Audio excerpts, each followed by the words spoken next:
Hey, what's up everybody, Nexel here. Today we're talking about Kingdom Hearts Union Cross, and we're going to be talking about the top 10 medals as of June 7, 2020. Now, a few things to say before we get started. The first one being that all medals are useful. Certain medals will work better in certain scenarios than something that is on this list. Just because a medal is not on this list does not mean that that medal is useless. The next thing that I want to say is that this list is based on my opinion and my experiences with the game. There's a lot of different medals, there's a lot of different mechanics, there's a lot of different events, and this list was built upon my experience with those things. So just keep in mind that this is my opinion and not an absolute hard, this is the top 10 medals of all time as of right now. The next thing is that copy medals will not be included in this ranking, and the reason for that is because copy medals are great because they copy better medals. So a copy medal is the best because it can copy everything, but at the same time alone it is the worst. A copy medal does nothing on its own. So for that reason, because of that wide range of being the best and the worst, copy medals will not be included in this ranking. The next thing is that clones will be lumped together. So if there is a medal that has the same effect as another medal, but they're just two different attributes, those medals will be ranked together rather than separately. And finally, the top 10 now will be likely very different in the next few months. So the top 10 video that I last made was in August of 2019. All of those medals have been completely replaced by now. So just keep in mind all the information I talk about now is only relevant as of June 7, 2020. Now, before we get to the actual list, let's talk about the criteria that I graded these medals on. The first criteria is versatility, or how well does this medal work in different scenarios. A medal that works well in PvP, PvE, raids, a medal that has that much versatility is going to be ranked higher than a medal that only works in one certain scenario. That type of medal is going to be ranked lower. The next criteria is the standalone factor. Medals in this game are very expensive. You need to spend roughly about 16,000 to 18,000 jewels just to get one particular medal. The standalone factor means that that medal functions on its own. It does not need other medals in order to work well. The way I like to word it is, if you're about to run into a fight and you can only bring one medal with you, a medal that is going to be that one medal will rank higher on this list rather than a medal that needs to be buffed by 7 other things before. That means you need to spend more jewels on other medals to make this one medal work. That type of medal is going to be ranked lower on this list. The next criteria is going to be longevity. So how long do I see this medal lasting in the future? A medal that I think is going to have a very long life, that's going to be used for many months as of today, is going to be ranked higher than a medal that I see being replaced very easily. A medal that I think might be gone as of next month. So that type of medal with a lower longevity is going to be ranked lower. The last criteria is how easily can the medal be replaced. There are certain medals that have very unique abilities, and that uniqueness ranks them very high because you only have that one medal that fits that one category. If there are certain medals that can be easily replaced in a month, so for example, damaging medals, those medals just get replaced by medals that do more damage. That type of bad replaceability, that type of medal that can be replaced very quickly is going to be ranked lower on this list. So those were the 4 criteria that I used in order to rank these medals. But with that being said, let's go ahead and jump right into the list. Coming in at number 10 is Supernova++ Kingdom Hearts 3 Yuffie. Kingdom Hearts 3 Yuffie made this list because she is the best defensive medal in this game right now. And that's not to say we have a lot of defensive medals to choose from. We have Vexen, who only works for power enemies. We have the Kingdom Hearts 3 Aerith, which has a very negligible defense ability. And we have Ienzo, who is really more focused on increasing your own defense rather than decreasing the enemy's strength. Remember that at higher levels, at level 5,000 enemies, you're going to want to decrease their strength more than you're going to want to increase your own defense, and Yuffie does a very good job of that, being able to affect all enemies with her special attack, giving -10 general strength and -10 PSM strength, which is something you don't see with any other medal. Her effect is also stackable, meaning that if you have extra attack, that's -15 general strength and -15 power speed magic strength to all enemies turn after turn after turn, making her a very great tanking medal. If not just to add to her tank ability, she also has a supernova attack that gives you +10 general defense and +10 power speed magic defense, again making her a better tanking medal. She also has the ability to turn the next medal into a speed medal, and this is a very good ability to have because it can save you from needing to spend more jewels on another medal. So for example, let's say you're facing a magic enemy and your best medal right now is Final Fantasy VII Remake Sephiroth. Sephiroth. That is a power metal going against a magic enemy that's a bad matchup. However, if you activate Yuffie before the Sephiroth, it turns that Sephiroth into a speed metal, and now it is able to do super effective damage against that magic enemy, saving you from needing to buy another speed metal.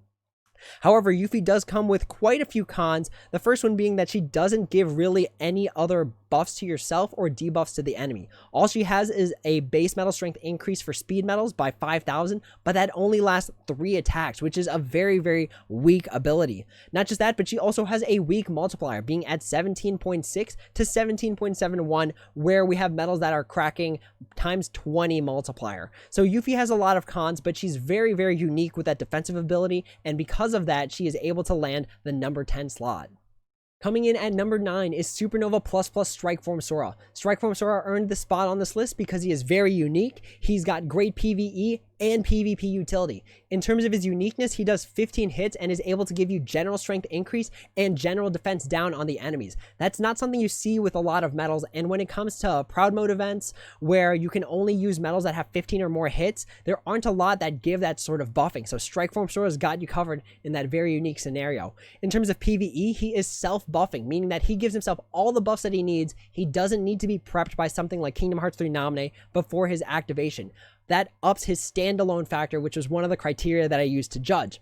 Not just that, but he also gives base strength increase to all power metals by +6,000, with extra attack that's +12,000, with his supernova attack that's +22,000 in a one turn. That's a crazy amount of strength to give. That's pretty much half the strength of a supernova ++ metal.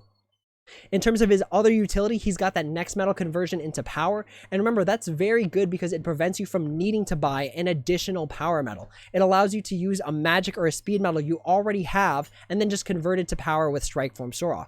In terms of PvP, he has a great PvP utility, being able to do 15 hits with defense boost piercing 30%. That means on average 4 or 5 of your hits are going to be piercing that enemy's defense. The more hits that you do with defense piercing, the more damage that you get on average. So for example, with Dissidia Sephiroth or with Elsa, you're just hoping that those 3 hits go through. But with Strikeform Sora, you know that on average 4 or 5 of those hits are going to go through.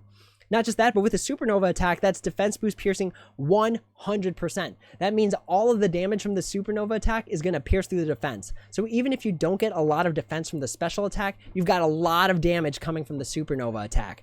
So because of that, he's great in PvE and PvP.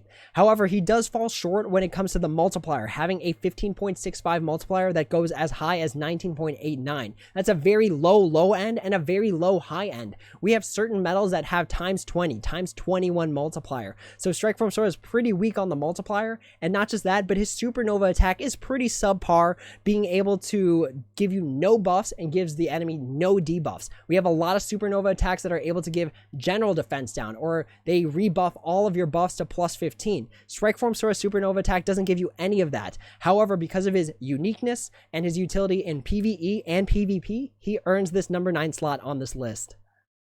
Coming in at number 8 is Supernova ++ Kingdom Hearts 3 Xion, our first Supernova Renew medal, being able to renew the Supernovas of all reverse metals. Keep in mind, that means this is not locked to power, speed, or magic, meaning that Xion can fit in the Diamond Dust, the Missing Ache, and definitely the Dark Gnaw, because even if she's off slot, she will renew all the Supernova attacks of the metals that come after her. Again, not being locked to power, speed, or magic is a very, very good thing to have. And in terms of her special attack, she gives all metals +2,500. Again, not being locked to power, speed, or magic, any metal that comes after Xion is definitely getting that metal strength boost. She also has a very unique buffing set, being able to give you perfect buffs and debuffs for upright and reverse. We usually see it for one or the other, so being able to cover both is just good base coverage in terms of her buffs. However, Supernova ++ Kingdom Hearts 3 Xion does have quite a few problems. The first one being not being a reverse metal. It's very strange because she is an upright metal that does reverse Supernova Renew. I never knew why that was a thing, but that means if the reverse metal Supernova gives reverse metal strength, Xion is not receiving any of that buff, which I always found very confusing. Not just that, but she's also a very weak metal, having a base strength of roughly about 40,000, when on average we're looking at 47,000 for meta metals, and then a low multiplier being as low as 15.64, which is really, really low for a tier 10. However, because she does that Supernova Renew, because of the uniqueness and versatility of Kingdom Hearts 3 Xion, she has definitely earned the slot at number 8. Coming in at number 7 is Supernova Plus Xemnas. Xemnas earns this spot on this list because he has that very versatile ability to ignore target's attribute. That means no matter what enemy Xemnas is facing, whether it be power, speed, or magic, he's going to be doing ×2 the amount of damage with his special attack. Pairing that with his high multiplier of roughly 20, that means against any enemy, Xemnas has a multiplier of about 40, which is really, really high. And again, it doesn't matter what attribute the enemy is, making Xemnas very versatile. Speaking of his versatility, he gives all metals that come after his special attack plus 6,000 metal strength. It doesn't matter again if those metals are power, speed, or magic, they're going to get a buff from Xemnas anyways. With extra attack that's plus 12,000, with the Supernova attack that's plus 22,000. And we talked about it with Strike Form Sora, that's a crazy amount of strength to give, and Xemnas gives it to all metals regardless of their attribute, which makes it very, very strong and very, very unique. Xemnas also fits a very unique slot, being reverse power, which exists on the Stroke of Midnight, which exists on Starlight, which is the 4th slot of Fenrir. These are all really awkward slots to fill sometimes, and normally people are putting the Reaper there in order to copy the next metal. However, putting Xemnas there fits very well because again, he gives that unique all metals plus 6,000. That's a very unique skill to have that you don't see on a lot of metals. So because of that, Xemnas fits a very unique niche. However, there are a few shortcomings with Xemnas, with the biggest one being he's mainly a damage metal. And remember, damage metals are very easily replaced by metals with better numbers. High numbers get replaced very easily with higher numbers, which is the easiest power creep, just making a stronger metal. Not just that, but Xemnas does not give any debuffs with his special attack. Even though he gives it with his Supernova attack, remember, you can't rely on Supernova attacks to give consistent debuffs or consistent buffs. It's really the special attack that's going to add consistency, and his special attack does not give any debuffs, meaning that you need to rely on another metal. So that's another separate metal you have to buy in order to make Xemnas do the maximum amount of damage turn after turn after turn. However, his versatility, being able to work on power, speed, and magic enemies and metals is really, really good. It's hard to ignore, and that's why he gets the number 7 slot. Coming in at number 6 is Supernova Plus Final Fantasy VII Remake Tifa. The first reason Tifa makes this list is because her special attack is self-buffing. That means she's able to double up as both the buffer for the setup and as a damaging metal. Any upright speed metals that come after Tifa are going to be buffed to the max because Tifa came before them. She also gives base metal strength increase to speed metals plus 3,000, with extra attack that's plus 6,000, and then with the Supernova attack that's plus 12,000 for 1 turn. She also has great PvP utility, having defense pierce 30% and then speed metal reflection 15%. 15% really isn't a lot when we compare it to the 100% reflection of magic metals, but it is still very unique, and we've only ever seen it on the Lark scene that came before her, which is by this point very, very outdated. Her Supernova attack is also able to restore your buffs. So in case you're fighting something like a Barrier Master, where when you lower their countdown, they remove all your buffs, Tifa's able to get that back up in the middle of a turn, even if you've already activated her, making her utility box a lot better. So she works great in PvE, she works great in PvP. She was kind of one of the iffy ones. I was trying to figure out where to put her, but I definitely think she's able to make this list, and because of, again, that uniqueness with the reflection, self-buffing, and being able to have a Supernova attack that buffs you in the middle of a setup, that gives her the number 6 slot on this list. Coming in at number 5 is Supernova Plus Final Fantasy VII Remake Sephiroth, who is a great damaging metal for this time. So first things first is that his multiplier is at minimum 20 and can be as high as 21.14, which is the higher end of multipliers that we've got available to us right now. Not only that, but he only does 1 hit, and 1 hit is actually a pretty important thing when it comes to things like raids, where you want to get through that raid enemy as fast as possible. Doing only 1 hit means that that animation is very short and very quick, and that can be very vital when it comes to Lux hours where you've only got 60 minutes. You want to run through that raid boss as fast as possible. In terms of his utility kit, he's got great buffing and debuffing on both his special attack and his Supernova attack. So having buffing on the special attack means that the metal is self-buffing. You don't need to have a metal activation before it in order to get the most amount of damage out of it. In terms of the Supernova attack, it can give self-buffing to another metal. So being able to self-buff itself and being able to selectively self-buff another metal is very, very strong. Being able to restore those buffs when you need them on demand when it comes to things like fighting against Gula or fighting against a barrier master. My main gripe with Final Fantasy VII Remake Sephiroth is that he's mainly a damaging metal. That's going to be his biggest downfall, is that they'll replace him with something that has a higher strength value or a higher multiplier. But for the time being, he's got a great multiplier, a great number of hits, and he's got a great buffing and debuffing utility kit. And that's why Sephiroth makes the number 5 slot. Coming in at number 4 is Supernova ++ Kingdom Hearts 3 Elsa, a very well-rounded metal that has a uniqueness that's almost impossible to replace. So in terms of the well-roundedness, she has a special attack that gives perfect buffs for upright magic. She has a supernova attack that gives perfect debuffs for upright magic on command, and it's always good to have buffing or debuffing on command for when you need it. She has a flat multiplier of 18.6, which is just good that it's not affected by any conditions like high HP or how many enemy parts are left. She's great for PvP because she's got defense boost piercing 30%. She's got that next metal conversion, turning the next metal into magic, making it so that you don't need to buy another magic metal. Instead, you could take a power or a speed metal that you already have and just converting it to magic and doing weakness damage that way. The most broken thing about Kingdom Hearts 3 Elsa is going to be that 100% magic damage reflection. That is still such a crazy ability that we've never seen it with either power or speed, instead being nerfed down to 15%. 100% magic damage reflection is just so good, and it's so incredibly broken. When we think about PvP, if you have that reflection up and you see that the enemy is about to hit you with a diamond dust, you're likely going to be winning that round unless they have something crazy in the pet slot, like a Dark Riku or something like that.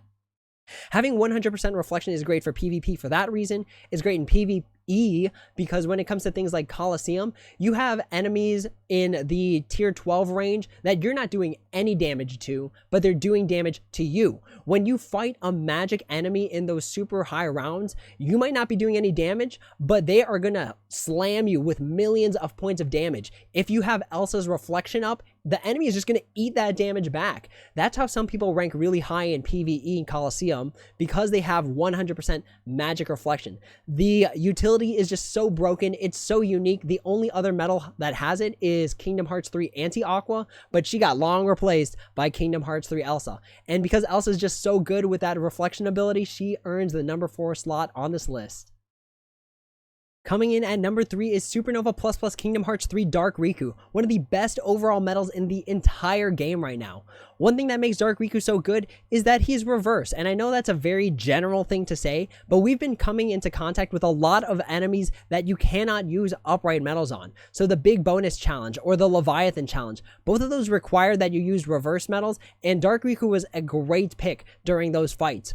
Another thing that makes Dark Riku so good is going to be his multiplier, which is as low as 20.22, going as high as 25.27, with a super easy condition of it being 50% of the time. That just means 50% of the time you're hitting a high multiplier of 20.22, which is already higher than a lot of other medals, and then the other 50% of the time you are hitting the groundbreaking 25.27 multiplier. That is so much damage output, and it could literally end an enemy right there. In terms of his utility, Dark Riku has a great buffing and debuffing set. Both his special attack and his supernova attack give perfect buffs for reverse speed. So remember that when you are self-buffing, it means you don't need a buffer to get yourself ready before the medal. The medal takes care of itself. And not only that, with the supernova attack, just like with Final Fantasy VII Remake Sephiroth, you are able to give self-buffing to another medal. So let's just say Dark Riku is on the pet slot, where you want the multiplier to be the highest. And then you have a reverse speed medal in the second slot. You can just activate Supernova ++ Kingdom Hearts 3 Dark Riku supernova attack, and bam, that second medal got all the buffs that it needs in order to do the maximum amount of damage. Not just that, but Dark Riku is great in PvP. In PvP, he's got 30% defense piercing with 6 hits. That means on average 1 or 2 hits should be piercing the enemy's defense. And just in case that's not enough, he's got defense piercing 100% on the special attack. We talked about it with Strike Form Sora, but that can add up very, very quickly, and it could literally win you the match, especially if you pair it with something like Supernova Renew. So Dark Riku is just a good set of utility with the buffing, with the Supernova attack, and he's got a crazy high multiplier, making him one of the best medals in the format. The biggest trade-off is that he's got a gauge cost of 6, which is very easy to overwrite with something like attack boost 12 max, SP gauge 0. It's a very easy hindrance to overcome. But all of Dark Riku's good values make him the number 3 slot on this list. Coming in at number 2 are the Supernova Plus Kingdom Hearts 3 Birth by Sleep Trio medals, the individual medals, not the combination one. And the main reason for this is simply because they give Supernova Renew to their respective attributes. So Terra will Renova Power medals, Aqua will Renova Magic medals, and Ventus will Renova Speed medals. The reason that it ranks so high on this list, even though that's really the main thing that these medals do, is because we were told when these medals came out that there would be no other medals that would respectively renew Power, Speed, or Magic. We might be getting new medals that'll renew Upright or Reverse, but we were explicitly told there would be no other Power, Speed, or Magic renew medals. That means that these medals will be relevant for as long as Supernovas are relevant. And Supernovas just keep getting better and better with things like self-buffing, or things like crazy amounts of strength stacking, or things like defense boost piercing 100%. Since these medals are literally the only ones of their kind, that means the longevity is high. That means the uniqueness is high. That means the versatility is going to be high as long as Supernovas are relevant. They literally have to add a new mechanic or nerf the Supernova mechanic in order for these medals to become bad. Not just that, but they actually are good buffers, being able to perfect buff for their respective attribute. So Terra gives perfect buffs for Upright Power. Aqua gives perfect buffs for Upright Magic. Ventus gives perfect buffs for Upright Speed. So they're great buffers, they are super unique, and literally they are the only ones of their kind. Even though their base strength is low, even though their multiplier is whatever, they double up as damage, as buffers, and as super unique medals that, as far as we know, can never be replaced. Because of that uniqueness, that lands them the number 2 slot on this list. Coming in at number 1 should be no surprise is Supernova Plus Kingdom Hearts 3 Nominee, the best medal in the game and the only Supernova Plus medal to make this entire list, but with great reason. Kingdom Hearts 3 Nominee is the perfect setup medal for pretty much any Keyblade setup, being able to give you perfect buffs and debuffs for all of the attributes: General, Upright, Reverse, Power, Speed, Magic. Nami's got you covered on all aspects, and she can literally be in any Keyblade and work well. It doesn't matter if it's a Reverse Keyblade, like the Missing Ache. It doesn't matter if it's an Upright Keyblade, like the Counterpoint. Nominee is going to work well on that first slot, and if you look at a bunch of rankings, you'll see Nominee at the top of the list, being the first medal of activation, because she just sets you up for the rest of your Keyblade setup. She'll also give all medals plus 2,000 strength. With extra attack, you're looking at plus 4,000 strength, which is really, really good that it affects all medals. With extra attack, Nominee will also cover all of your buffs and debuffs, even if you are debuffed and the enemy is buffed originally. So let's just say you are at minus 15 general strength and the enemy is at plus 15 general defense. You have Nominee with extra attack. She covers the bases going from negative 15 to 0 to positive 15 for your strength, and then bringing the enemy from positive 15 to 0 to negative 15. She's literally the perfect buffer and the perfect setup medal. Not only that, but she also recovers you from the previous turn. So if you spent any gauges and then after you got hit by the enemy, and even if you got hit with a status ailment like poison or paralysis, Nominee is going to take care of you. She's going to heal your gauges. She's going to heal your HP. She's going to get rid of that status ailment unless it's something like sleep and it skips Nominee. But pretty much she's the perfect setup medal and belongs in almost every single Keyblade setup unless there is a reason not to use her. She is the best medal. It's just really hard to top her. The only thing that tops a buffer is the next best buffer, which is why a lot of people say, oh, at least have enough jewels in case the next best buffer comes out. That's just how staple these medals are. They literally belong in almost every single Keyblade setup. Nominee is an old medal. She is literally 8 months old as of this month, but she still makes this list because buffers have a great utility. They have a great versatility being on any single Keyblade. They have a great standalone factor because Nominee is technically a buffer for herself. Great longevity because there's nothing that replaces Nominee and that also gives her a uniqueness. Remember that while some medals can be self-buffing, they are not replacements for Nominee. They are a substitute in case you don't have a Nominee or in case you can't use it. You can substitute Nominee, but they are not a replacement for Nominee. They just don't, no medal has the versatility that Nominee does right now. And for that reason, because of the irreplaceability, the standalone factor, longevity, versatility, Nominee deserves the number 1 spot on this list. So with that being said, those are my top 10 metals as of June 7, 2020. Again, this ranking can change based on new enemies, new metals, new keyblades that come out. So please don't take this as a stagnant list, as these are going to be the best metals forever. I just wanted you to get a good feel of what makes a metal a great metal, what makes it a top 10 metal. With that being said, other people are going to have opinions on what the top 10 metals are, and I highly advise, if you're watching this to get advice, you should ask other people what the best metals in the game are and use this video as sort of a comparison to help you figure out what those metals are. So hopefully this helps some people figure out what makes a good metal, and that's the end of this video. Thank you all so much for watching. As always, if you have any questions, comments, or concerns, please feel free to leave them down in the comments below, and I'd be happy to answer when I have the time. If you'd like to join my Discord to talk or get some off-hours help, the link is right down there in the yellow box. Just type it in your URL. It is permanent, so you should be good to go. But that's all for now. Thank you all so much for watching, and until next time, take it easy.